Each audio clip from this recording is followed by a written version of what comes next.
But do you feel like people define you by the fact that you're wealthy, and that they define you in a pejorative way? For sure. I mean, not everyone, but right. There's for sure in recent years, billionaire has become a it's a pejorative. It's like that's a bad thing. Which I think doesn't make a lot of sense in most cases. If you basically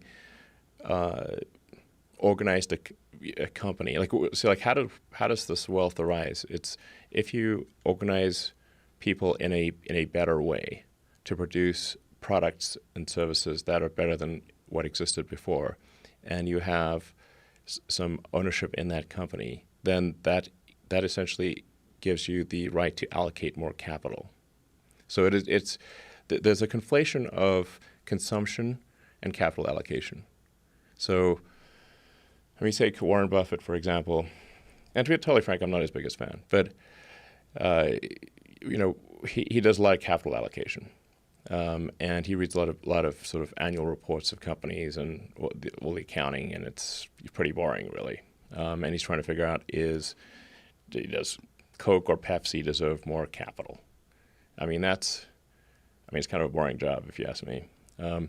But it's still a thing that's important to figure out. Like, which is a company deserving of more or less capital? Should that company grow or expand? Is it making products and services that are better than others or worse? And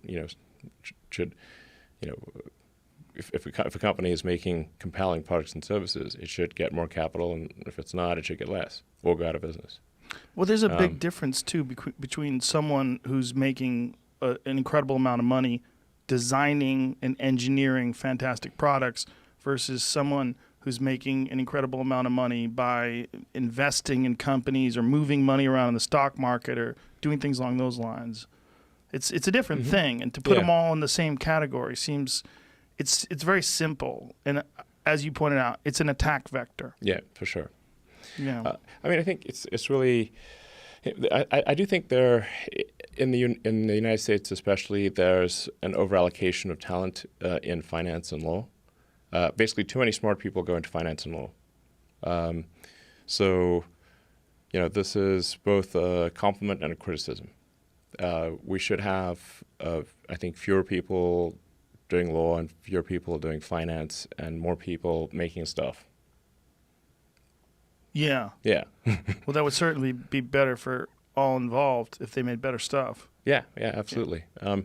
Manufacturing used to be highly valued in the United States, and these days it's not.